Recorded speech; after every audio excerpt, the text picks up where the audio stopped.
The 12 one another's for your mother.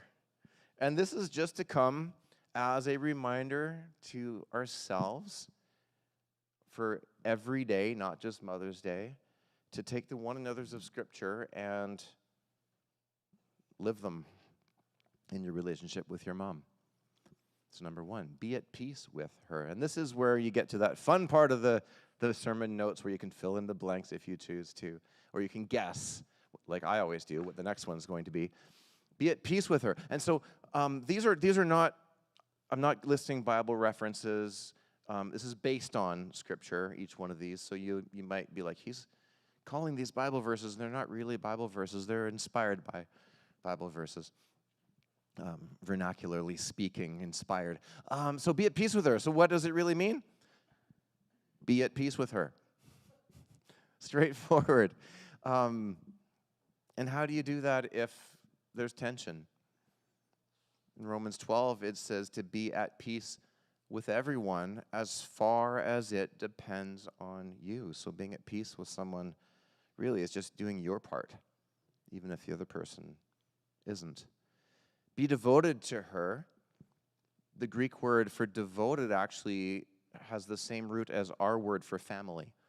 So devotion is connected to having a family attitude towards someone.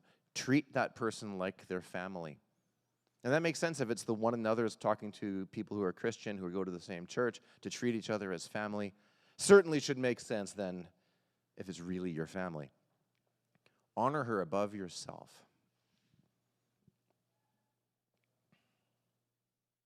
Wash her feet. That was a big one. Jesus said, wash one another's feet.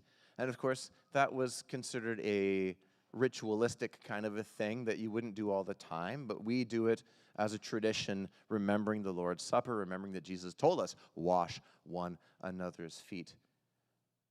Does it mean, when I bring this up, I'm not saying necessarily that it's really washing her feet, although it could be, but it could darn well mean washing her car or her dishes, right? Doing some good for your mom, which connects very much with this one, serve her in love. Number 6, forgive her. Which, if you've been around Community of Hope any time, you know that forgiveness and washing of feet go together, because the washing of feet, the way Jesus explained it in John chapter 13, it is a symbol of forgiveness, of the washing away of sin. Forgive your mom through actions of service. May those actions of service be expressions of forgiveness. Kiss her.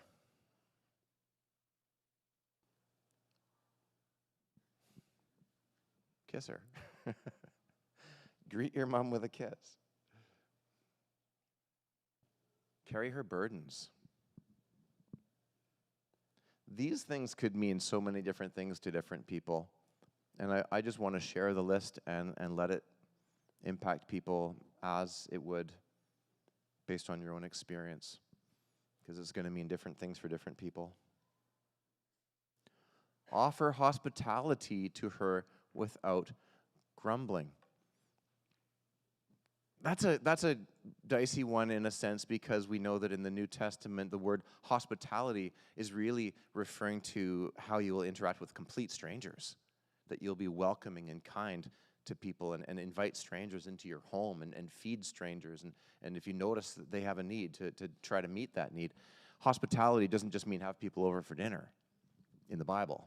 It means going that extra step. So hospitality to your mom could really mean reuniting, like John Lennon did when he was a teenager, and actually looking for his mom and seeking her out and entering back into a relationship that was broken. Offer hospitality. This one could go well for some people's mothers-in-law too. Not mine. Mine's wonderful. But you know that whole stereotype of the mother-in-law. Have them come on over and don't grumble about it. Be patient with her, bearing with her shortcomings in love. We can be, I think, hypersensitive to our parents' shortcomings sometimes. And there's a thing, some of you, if you're a parent, you know what I'm talking about. When your kids are little, I experienced this as a dad, you can maintain that illusion of your own perfection only so long. When they're about 4 or 5, they start figuring out you actually make mistakes. Yeah. And you make a lot. And we all make a lot. So as a child, be patient with your parents and their shortcomings. Be kind and compassionate to her.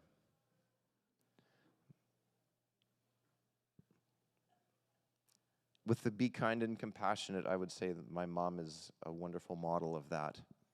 And she's kind and compassionate to her own mom, and she's been kind and compassionate to her own parents and to everyone, really. Pray for her. The last one, number 12. Pray for your mom. You know, when people are in a position of authority over you, which your mom kind of always is, or you feel it at least, right? We tend to think that they've got it all together, or they don't maybe need the prayer, or maybe they don't need the encouragement, that they actually need it. Pray for your mom. Pray for her well-being. Pray for, if in some cases, pray for her salvation, if that applies to you. Pray all the time.